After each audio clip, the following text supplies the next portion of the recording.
반갑습니다. 저는 2021년 중소중견기업 국제조달시장 진출지원협의체 온라인 강좌에서 PPP 사업 활성화를 위한 EDCF 지원 방안 및 사례 강의를 맡게 된 한국수출입은행 동아시아부의 전기훈 부부장입니다. 모두 만나 뵙게 돼서 반갑습니다. 오늘 말씀드릴 부분에 대해서 말씀드리겠습니다. PPP에 대해서 많이 들어보신 분도 있고 들어보지 않으신 분도 있을 것 같습니다. 그래서 지금 해외 건설 시장에서 PPP로 발주되는 그러한 시장이 많은데요. 그래서 PPP가 무엇이고 그리고 왜 PPP로 개도국 정부가 많이 발주하는지, PPP의 특징은 무엇인지 간단하게 먼저 말씀을 드리고, 그렇다면 이 EDCF를 활용해서 어떻게 PPP 유형별로 지원을 하게 될지 두 번째 순서에서 말씀드리려고 합니다. 마지막으로 저희가 PPP 사업 관련해서 EDCF에서 지원했던 몇 가지 사례를 소개해드리고 강의를 마치려고 합니다. 네, 그럼 첫 번째 순서입니다.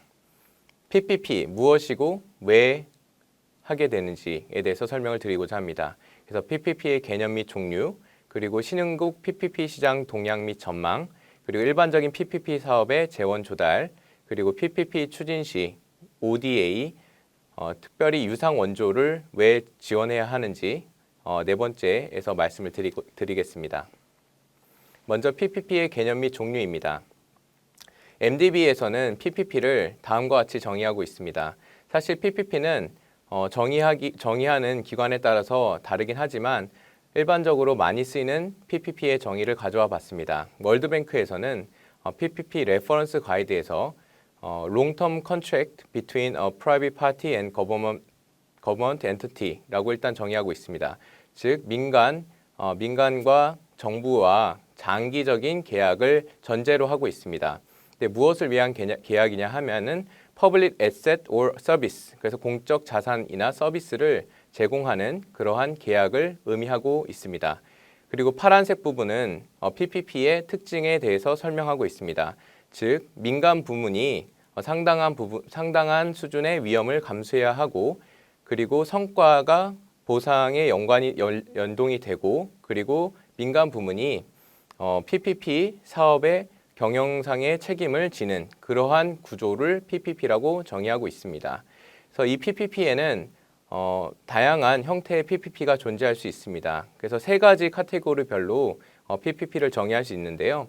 먼저 이용료 지급 주체별로 사용자 지불 PPP와 정부 지급 PPP로 나눠질 수 있습니다.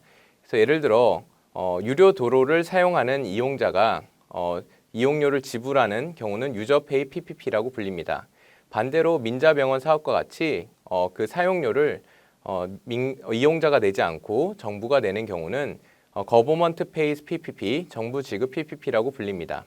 또 계약 범위에 따라서는 신규 인프라의 건설 및 운영에 대해서는 인프라 PPP라고 불리고, 기존 인프라의 운영 서비스만을 제공하는 그런 PPP를 서비스 PPP라고 불립니다. 마지막으로 자금 조달의 소스와 관련해서 민간 부문만이 자금 조달에 참여하는 경우는 컨벤셔널 PPP, 즉 전통적인 PPP라고 불리고, 민간 부분의 자금 조달과 공공부문의 자금 지원이 결합된 경우는 Co-Financed PPP, 협조융자 PPP라고 불립니다. 그러면 왜 개도국 정부가 PPP 방식으로 사업을 발주하려는 것일까요? 이는 개도국 정부가 민간 부문 앞에 리스크를 전가시켜서 사업 전반의 효율성을 제고시키고자 하는 목적이 있기 때문입니다. 그리고 또한 민간 부문에서 자금 조달의 책임을 갖고 있는 그러한 전통적 PPP에는 개도국 정부의 예산 부담을 또한 경감시킬 수 있기 때문에 이러한 PPP 방식으로 사업을 많이 발주하고 있습니다. 그러면 신흥국 PPP 시장의 동향 및 전망에 대해서 알아보도록 하겠습니다. 월드뱅크의 PPI 그런 자료에 의하면 지금 신흥국 인프라 PPP 투자 금액 및 투자 프로젝트의 수에 대한 전반적인 트렌드를 살펴보실 수 있습니다. 작년의 경우 코로나19로 인해서 전반적으로 PPP 투자 금액 및 투자 프로젝트 수가 많이 줄어들었습니다. 다만 올해 상반기를 이제 살펴보면 신흥공업 투자 약정액이 356억 불로 전년 동기 대비 68%를 증가하며 점차적으로 회복세를 시현하고 있는 모양새입니다. 개도국 정부가 앞서서 말씀드린 PPP의 발주에 대한 수요는 여전히 존재하고 있기 때문에 이런 민간 부문의 재원과 혁신성을 활용하기 위한 이러한 PPP 방식의 인프라 개발 수요는 계속적으로 존재할 것이라고 전망하고 있습니다. 그럼 다음 슬라이드에서 그 구체적인 전망에 대해서 살펴보도록 하겠습니다. ADB는 아시아 태평양 지역 인프라 건설 수요 예측을 다음과 같이 하고 있습니다. 그래서 16년부터 30년 기간 동안에 아시아 지역에서만 연 1.7조 억 불에 해당하는 상당한 규모의 인프라 투자가 계속적으로 필요할 것으로 전망하고 있습니다. 다음은 일반적인 PPP 사업의 재원 조달에 대해서 간략히 설명을 드리도록 하겠습니다. 일반적으로 PPP 사업은 가운데 보시는 이 민자사업법인을 중심으로 모든 계약 구조가 이루어집니다. 그래서 민자사업법인, 스페셜 퍼포스 컴퍼니 SPC라고 불리는 이 민자사업법인이 사업주로부터 출자를 받고 또한 금융기관으로부터 금융계약을 맺어서 자금을 조달합니다. 그래서 이렇게 조달한 자금으로 설비 건설 업체와 EPC 계약을 체결하고 또한 설비 운영 업체와 운영 관리 계약을 맺음으로써 공장 같은 설비를 건설하고 그리고 그 공장을 운영할 수 있는 그러한 업체를 선임을 합니다. 그리고 원재료 공급자로부터 원재료를 조달받아서 제품 구매자로부터 제품을 판매하는 계약을 체결함으로써 전반적으로 PPP 사업의 캐시플로우를 이제 확충하게 됩니다. 그래서 이런 PPP 사업은 기본적으로 사업 소재국 정부의 사업 지원이 필수적인 경우가 많습니다. 즉 투자에 대한 보호라든가 어떠한 그 건설 부지에 대한 임차 계약이라든가 여러 가지 아니면 그런 사업에 대한 인허가라든가 이런 여러 가지 이 PPP 사업이 원활하게 진행될 수 있는 사업 지원이 필요하기 때문에 통상적으로 컨세셔널 어그리먼트라든가 임플리멘테이션 어그리먼트 같은 사업권 계약을 사업주가 사업 소재국 정부와 체결하고 그렇게 지원을 받아서 PPP 사업을 진행하는 경우가 일반적입니다. 그러면 이러한 PPP 사업을 누가 어떻게 지원하는지 일반적인 금융 제공자에 대해서 살펴보도록 하겠습니다. 먼저 개발 원조 기관이 있습니다. 개발 원조 기관은 개발도상국의 경제 개발과 사업화, 빈곤 퇴치 등을 지원하기 위한 목적으로 설립된 기관입니다. 그래서 EDCF 같은 경우는 저희 한국 정부가 설립한 그러한 개발 원조 기관으로서 양자 원조를 담당하고 특히 유상 쪽을 전담하고 있습니다. 코이카는 마찬가지로 한국의 개발 원조 기관으로서 무상 원조를 담당하고 있습니다. 일본에서도 자이카라는 그런 기관에서 유상과 무상 원조를 담당하고 있고 독일에서는 KfW, 프랑스에서는 AFD라는 기관이 개발 원조 기관으로 활동하고 있습니다. 이 특징을 살펴보면 양어성 자금입니다. 즉 굉장히 장기 저리로 개도국 정부에 필요한 재원을 공급하고 있고 다만 상대적으로 소액입니다. 많은 개도국에 한정된 재원을 분배를 하다 보니까 상대적으로 소액만을 한 프로젝트에 지원을 하고 있지만 하지만 굉장히 양어성 자금이기 때문에 개발 원조 기관에 이런 자금으로 인프라를 건설하려는 수요는 존재합니다. 다음은 다자개발은행입니다. 흔히 MDB라고 불리는데 MDB도 마찬가지로 개발도상국의 경제사회 개발을 지원하기 위한 목적으로 설립되었습니다. 다양한 MDB가 존재하는데요.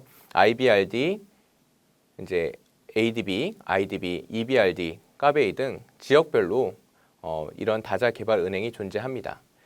그래서 이 지역별, 산업별 참여의 제약 요인이 존재할 수 있다는 것이 좀 특징인데요.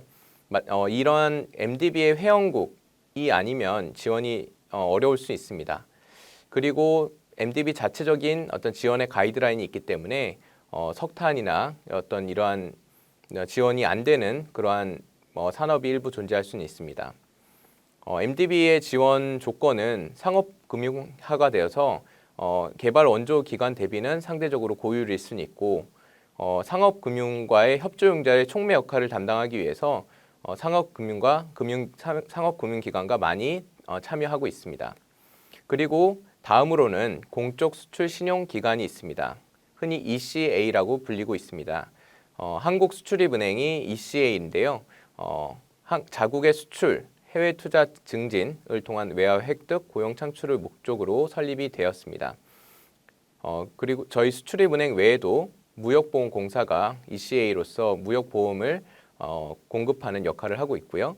일본에서는 JB 그리고 넥시가 각각 저희 수출입은행과 무역보험공사 같은 역할을 나눠서 담당하고 있습니다. 이탈리아의 사체, 미국의 US 엑심, 캐나다의 EDC도 마찬가지로 ECA의 역할을 수행하고 있습니다. 전 세계적으로 한 90여 개국이 ECA를 운용하고 있고요. OECD 협약에 적용을 받습니다. 그 다음은 개발금융기관입니다. 개발도상국의 경제사회 개발을 지원하기 위한 목적에서 설립되었다는 것은 다자개발은행이나 개발원조기관과 유사할 수 있는데요. 가장 큰 특징은 개도국 민간 부문에 투자 또는 금융을 제공한다는 것입니다. 그래서 이러한 DFI의 하나의 사례에서는 영국의 CDC, 독일의 DEG, 그리고 미국의 DFC, 그리고 네덜란드의 FMO, 그리고 프랑스의 프로파코 같은 기관이 DFI로서 활동하고 있습니다. 주로 보시면 아시겠지만 OECD 선진국 중심으로 이 DFI가 많이 설립되어 운영되어 있다는 것을 아실 수 있고 ECA하고의 차별화되는 점은 OECD 협약에 적용을 받지 않기 때문에 조금 더 탄력적인 그러한 금융 조건으로 개발도상국에 필요한 그런 인프라를 구축하는 데 도움을 주고 있습니다. 마지막으로 국제상업금융기관이 있습니다. 국제상업금융기관은 이윤 극대화를 위해서 설립이 되었고 ECA와 MDB와 함께 협조융자 금융을 제공함으로써 여러 가지 금융 자문 또한 주선 이러한 역할로도 활발하게 참여하고 있습니다. 특징으로는 개발도상국의 정치적 위험에 민감하고요. 단독으로 참여가 어려운 경우가 있습니다. 그리고 시장 상황별로 탄력적으로 지원 규모라든가 지원 기간이라든가 지원 금리 등이 수시로 바뀔 수는 있습니다. 이상으로 주요 금융 제공자에 대해서 살펴보았고요. 각각의 설립 목적에 따라서 신흥국 PPP 사업의 금융 수요, 파이낸싱 갭을 메우는 역할을 수행하고 있다고 보시면 될 것 같습니다. 네, 그러면 PPP 추진 시 ODA가 왜 지원이 필요한지에 대해서 간략히 말씀을 드리도록 하겠습니다. 먼저 블렌디드 파이낸스, 즉 혼합금융의 관점입니다. 앞서 살펴보신 것과 같이 개도국에서는 굉장히 막대한 인프라 개발 수요가 존재합니다. 그런데 이러한 인프라 개발 수요를 충족할 수 있는 재원은 상당히 부족합니다. 앞서서 말씀드린 이런 개발 금융기관의 그런 원조만으로는 굉장히 제약이 됩니다. 결국 지속 가능 개발 목적의 달성에 필요한 재원 확보를 위해서는 공적 재원 외에 민간 재원을 함께 동원해야 하는 그러한 필요성이 있습니다. 그래서 원조 자금 지원으로 개도국 PPP 사업의 민간 투자 유입을 촉진하는 촉매 역할을 수행하도록 국제사회에서 많이 활발한 논의가 이루어지고 있습니다. 혼합금융의 정의는 OECD에 따르면 전략적인 활용, 즉 개발 금융의 전략적 활용이라고 정의를 하고 있고요. 그 목적으로는 앞서 말씀드린 대로 어떠한 개발도상국에서 진행되는 지속 가능한 개발을 위해서 추가적인 금융을 동원할 수 있는 그러한 개발 금융의 전략적 활용이라고 정의를 하고 있습니다. 두 번째, 해외 수주 지원 관점입니다.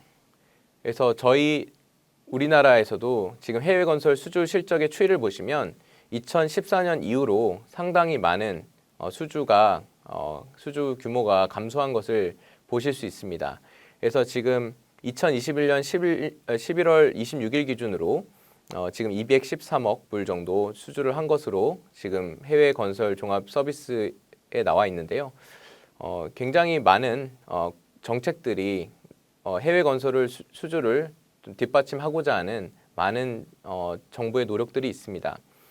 그래서 이러한 최근에 또한 PPP 형태로 발주되는 그러한 해외 사업이 많다 보니까 어떠한 EDCF, 경협 증진 자금, 수출 금융을 결합한 이러한 복합 금융을 지원을 활성화함으로써 한국 기업이 수주를 뒷받침하고자 하는 그러한 노력들이 계속되고 있습니다. 우리나라 정부도 이러한 개도국 대상 PPP 사업을 지원할 때 이러한 EDCF의 역할을 강화하도록 요구하고 있는데요. 올해 7월에 발표한 그러한 안건에 따르면 EDCF가 사업 발굴 형성 등 전 단계에 주도적으로 참여하여 해외 수주 가능성 제고를 도모하는 EDCF PPP 지원 체계의 정착이 필요하다고 그렇게 발표한 적이 있습니다. 그래서 원조 자금은 이와 같이 우리 기업들의 개도국 PPP 시장 진출할 때 유용한 수단으로 활용이 될 수 있을 것으로 보입니다. 마지막으로 이것으로 저희가 이제 정리를 해볼 수 있을 것 같습니다. EDCF가 PPP 사업을 지원할 때 얻을 수 있는, 기대할 수 있는 효과입니다.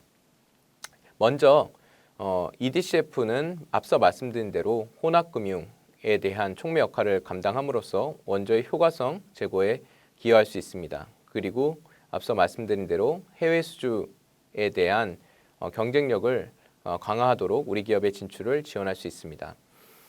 그러면 개도국은 EDCF의 재원으로 인프라를 건설할 수 있기 때문에 상당히 장기 저리로 받아서 인프라를 건설하다 보니 예산 부담이 경감이 되고 그리고 신규 인프라를 확충할 수 있으며 그리고 EDCF만 들어가는 것이 아니라 같이 혼합금융의 성격으로서 민간 상업금융도 같이 들어갈 수 있기 때문에 민간 투자가 촉진된다는 장점이 있습니다.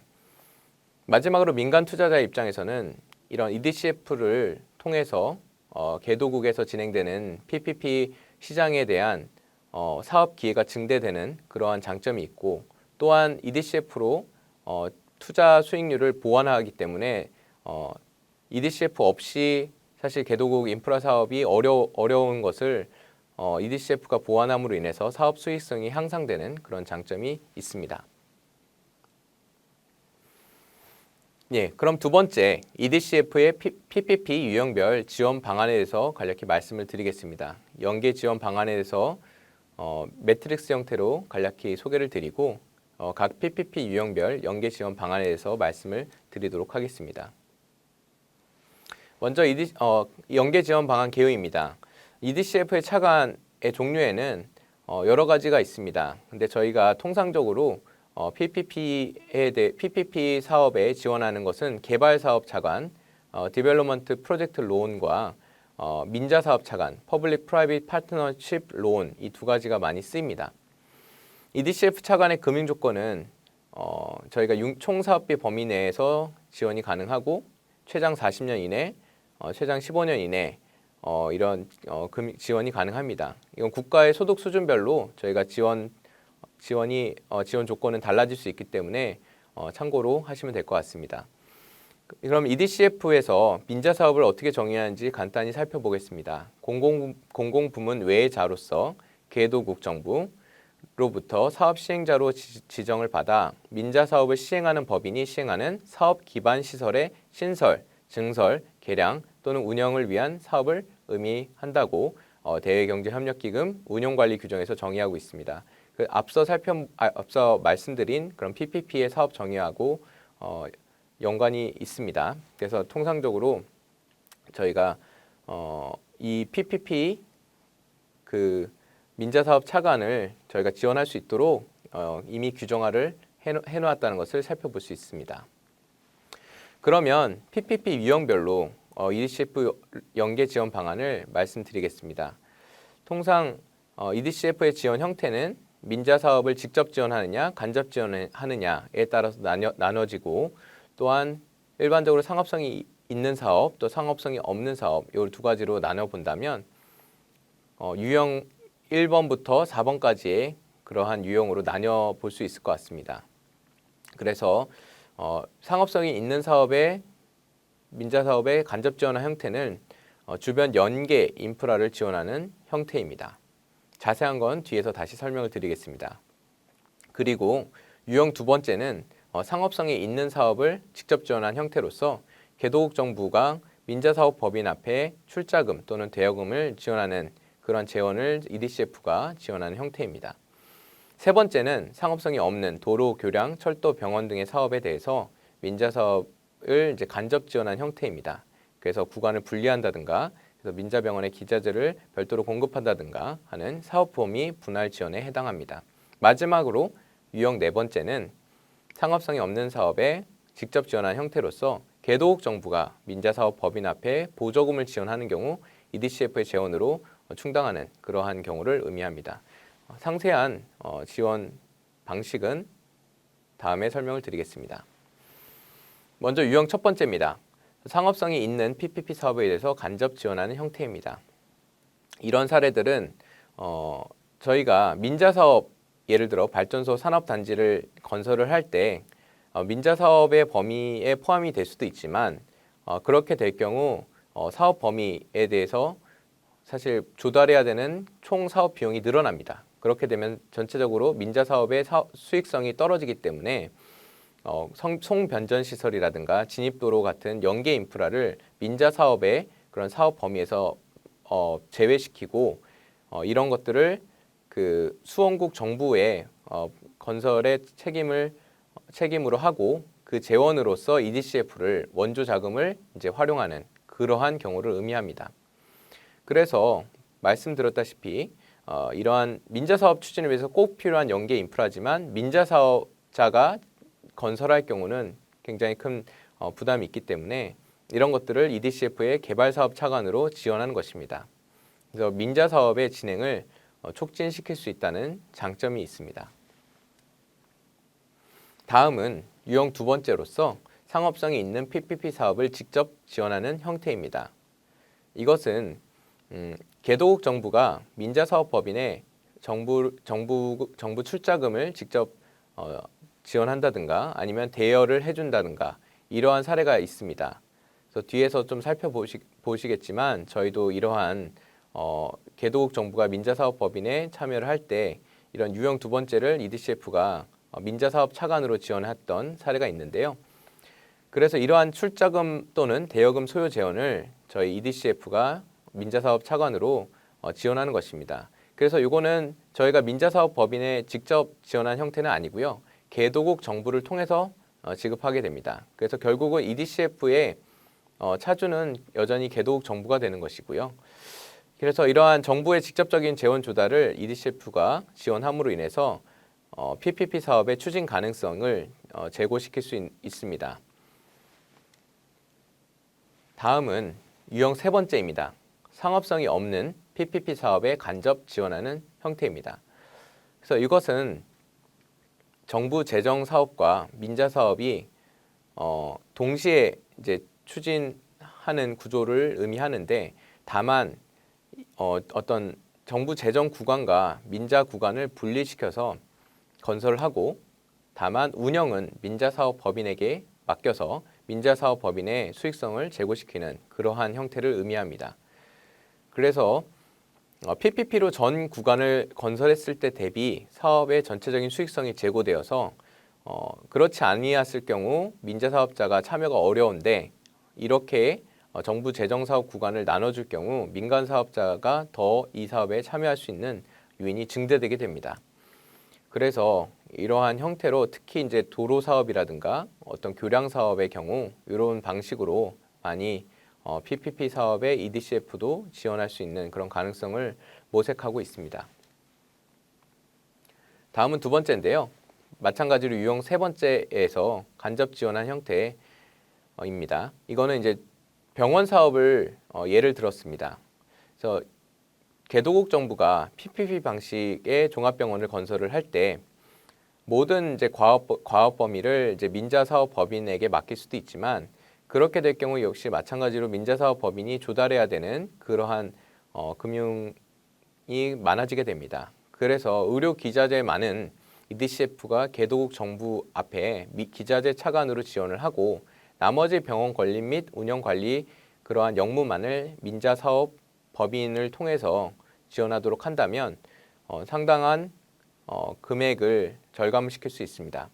그래서 정부 예산을 최소화하면서 효과적인 보관 인프라 구축에 기여할 수 있는 그러한 장점이 있을 것으로 예상이 됩니다. 마지막으로 유형 네 번째입니다. 상업성이 없는 PPP 사업을 직접 지원하는 형태입니다. 이것은 개도 정부가 이 민자사업법인의 어떠한 VGF라든가 AP 등의 어떤 보조금을 지급하는 경우가 있습니다. 즉 보조금을 지급하는 사유는 그렇게 하지 않을 경우 이 프로젝트 코스트 총 사업 범위를 총 사업 비용을 충당하기에는 민자사업 법인이 너무나 큰 부담을 느끼기 때문에 꼭 필요한 이런 인프라 건설을 위해서 개도국 정부가 건설 보조금 또는 운영 보조금을 지급하는 것입니다. 이러할 경우 개도국 정부에서 예산으로 이런 보조금을 지급할 수 있지만 EDCF가 민자사업 차관의 형태로 개도국 정부의 이러한 소요 재원에 대한 지원을 한다면 개도국 정부도 장기 저리로 이 PPP 사업을 수행을 할 수가 있고 저희도 우리 기업의 PPP 시장 진출에 확대를 기여할 수 있는 그러한 장점이 있습니다. 참고로 VGF에 대해서 생소할 수도 있어서 간략히만 말씀을 드리겠습니다. VGF는 민간 투자만으로 재원 조달이 곤란해서 재무적 타당성은 부족하다고 나오지만 경제적 타당성, 즉 꼭 필요한 이 개도국에서 꼭 필요한 인프라임을 이제 입증된 경우에서는 정부에서 총 사업 비용의 일정 비율을 보조금의 형태로 민자사업법이나 무상 지급하는 제도입니다. 그래서 통상 도로, 철도라든가 이러한 사업에서 많이 활용되고 있고요. 인도네시아, 방글라데시, 인도 등 다른 개도국에서 많이 활용이 되고 있습니다. 그리고 Availability Payment는 정부가 수요 리스크를 부담해서 인프라 시설이 정상적으로 운영되기만 하면 실제 통행료 수입이 상관없이 정부가 합의된 금액을 민간 사업자에게 주기적으로 지급하고 민간 사업자의 귀책으로 운영이 불가능해지는 경우 해당 손실에 대해서 민간 사업자 앞에 지급 금액을 차감한 형태로 운영이 되는 제도입니다. 그래서 통상 병원 등 보건 인프라에서 많이 활용이 되고요. 교통 인프라에서도 이러한 AP의 적용이 검토가 되고 있는 그러한 제도입니다. 그래서 이런 VGF, AP 이러한 정부가 활용하고 있는 제도에 대해서 저희 EDCF도 이러한 민간 사업 차관의 형태로 이러한 소요 재원들을 지원해보고자 검토하고 있습니다. 그럼 세 번째 EDCF PPP 지원 사례에 대해서 간략히 말씀을 드리고 오늘 강의를 마치고자 합니다. 첫 번째, 인니 카리안댐 건설 사업, 두 번째, 솔로몬 제도 티나강 수력발전 사업, 마지막으로 미얀마 산업단지 연계 인프라 구축 사업으로 순으로 설명을 드리겠습니다. 먼저 인니 카리안댐 건설 사업입니다. 이 사업은 인도네시아 공공사업주택부에서 발주를 했고요. 다목적 댐을 건설하여서 자카르타 지역의 물 부족 현상을 완화하고 관계 용수를 안정적으로 공급하여 농업 생산량을 증대하고 소득의 향상에 기여해서 또한 집중호우로 인한 인명 및 재산 피해를 경감하기 위한 사업 목적을 가지고 있습니다. 그래서 EDCF에서 1억 불을 2010년도에 지원을 했고 올해 다시 4천만 불 정도의 보충융자를 지원을 추진하고 있습니다. 이 카리안댐 건설 사업은 저희가 앞서 살펴본 연계 지역 유형으로는 첫 번째 주변 연계 인프라 지원에 해당합니다.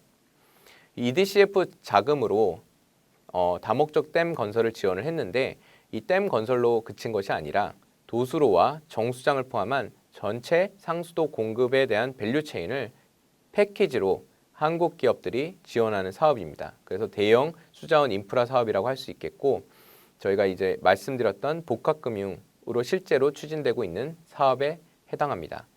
그래서 EDCF와 EDPF의 연계 지원을 통해서 한국수자원공사 컨소시엄이 정수장 PPP 사업을 수주하는 데 기여한 그러한 사례입니다. 사업 구조도를 보시면 앞서서 까리안댐에서 EDCF가 댐을 건설했고 그리고 이제 정부 재정 구간이지만 저희 수출입은행에서 운영하고 있는 또한 중저양어성 자금, 경협 증진 자금으로 지금 도서관로 중간에 이제 도수관로를 지원하도록 지금 협의 중에 있습니다. 그리고 마지막으로 실제로 이제 이러한 까리안 댐으로부터 이제 취수된 그러한 상수도가 이제 정수장과 이제 송수관로를 통해서 이제 각 수요지로 이제 공급이 될 텐데요. 이 PPP 사업에 대해서는 말씀드렸다시피 수자원공사 컨소시엄이 수주를 했습니다. 그래서 EPC와 O&M에서도 이제 한국 기업들이 많은 역할을 할 것으로 기대가 되고 있습니다. 그래서 말씀드렸다시피 EDCF 그리고 EDPF 그리고 이제 PPP 사업이 하나의 밸류 체인으로 연결되는 굉장히 좋은 사례라고 생각할 수 있습니다.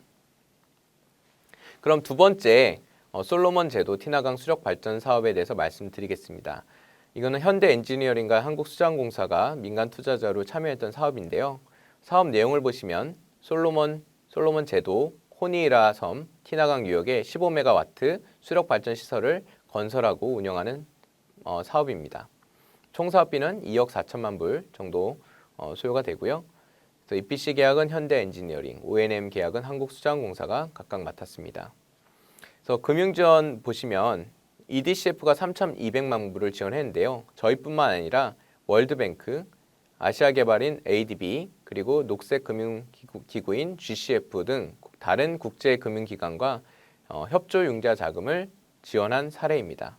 그래서 이러한 협조융자 자금을 솔로몬 제도가 받아서 다시 민자사업법인합 대여한 형태입니다.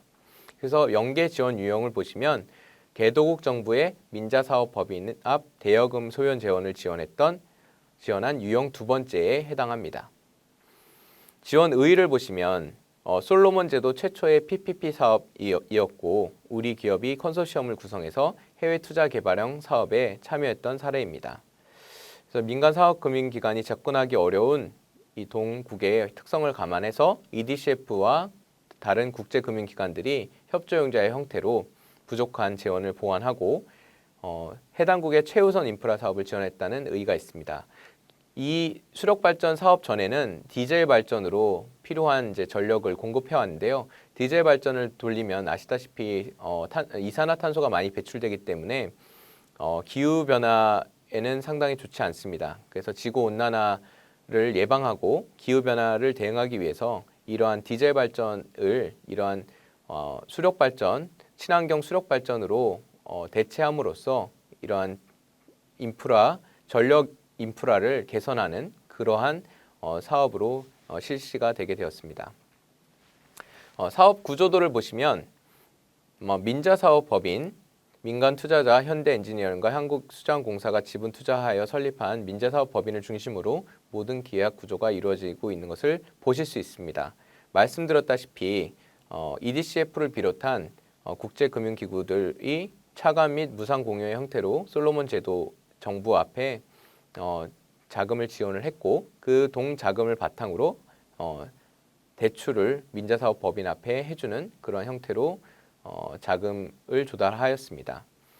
그리고 이제 말씀드렸다시피 시공은 현대엔지니어링, 운영관리는 한국수자원공사가 담당을 했고 전력 구매는 솔로몬 전력청에서 전력을 구매하는 그러한 형태로 계약이 이루어졌습니다. 솔로몬 제도의 특성상 정치적 위험을 미가로부터 미가로부터 보장을 받아서 민간 투자자의 안정적인 사업 수행을 가능케 한 점도 있습니다. 마지막으로 미얀마 산업단지 연계 인프라 구축 사업에 대해서 말씀드리겠습니다. 이 사업은 미얀마 건설부가 사업 실시 기관으로 추진하고 있는데요.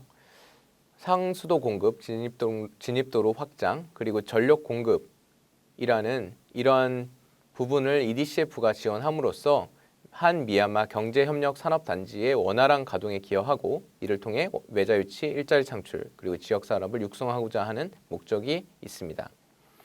그래서 미얀마 정부와 한국의 LH공사가 공동 개발을 한 PPP 사업에 대해서 저희가 주변 연계 인프라 지원이라는 유형 첫 번째 유형으로 연계 지원을 한 사업입니다. 그래서 EDCF 지원 약정 금액은 6,200만 불이고요. PPP 사업과 연계되는 개도국 정부의 재정 사업을 EDCF가 지원한 사례입니다. 그래서 저희 기업이 추진하는 PPP 사업의 수익성 제고에 기여하고 연계 인프라 구축을 통해 우호적인 사업 환경을 제공함으로써 우리나라 중소 중견기업의 해외 투자 및 진출에 지원하고자 하는 그러한 의의가 있습니다. 사업 구조도를 보시면 EDCF 사업과 민자 사업이 각각 분리되어 추진되고 있는 것을 보실 수 있습니다. 그래서 이제 한 미얀마 경제협력 산업단지 사업은 별도의 PPP 사업으로서 LH 컨소시엄에서 지분 투자를 통해서 현지 법인을 설립하여 시공계약과 대출계약을 각각 체결하고 그리고 미얀마 건설부와 긴밀하게 협의하면서 추진이 되고 있습니다. 그렇고 EDCF 사업으로는 말씀드렸다시피 이러한 산업단지의 원활한 운영을 위해 꼭 필요한 상수도, 도로, 전력 인프라를 건설하는 그러한 자금을 미얀마 정부 앞에 EDCF가 지원함으로써 이러한 전체적인 PPP 사업의 원활한 추진을 EDCF가 지원하는 형태로 지원이 되고 있습니다. 네, 그럼 이상으로 저희 PPP 사업 활성화를 위한 EDCF 지원 방안 및 사례에 대해서 간략히 말씀을 드렸습니다.